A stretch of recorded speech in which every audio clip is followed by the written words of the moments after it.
লাকাদ কানা লাকুম ফি রাসূলিল্লাহি উসওয়াতুন হাসানা।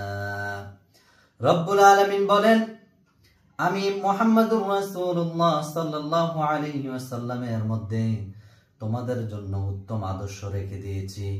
এই জন্য আল্লাহ তাআলা বলেছেন মুহাম্মদ সাল্লাল্লাহু আলাইহি ওয়াসাল্লামকে অনুসরণ করতে হবে। আল্লাহ তাআলা কোরআনুল কারীমের সূরাতুল আল ইমরানের মধ্যে বলেন, কুল ইন কুনতুম তুহিব্বুনাল্লাহা ফাত্তাবিউনি ইউহিব্বুকুমুল্লাহ।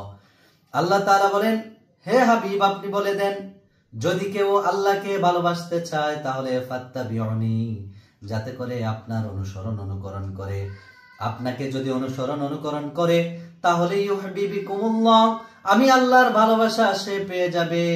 আর যদি আমার ভালোবাসা পেয়ে যায়, ইয়াগফির লাকুম যুনুবাকুম ওয়াল্লাহু গফুরুর রহিম, আল্লাহ তাআলা তার জীবনের সমস্ত গুনাহ মাফ করে দিবেন, কারণ আল্লাহ হচ্ছেন ক্ষমাশীল এবং দয়ালু। একমাত্র ক্ষমা করার মালিক হচ্ছেন আল্লাহ তাআলা।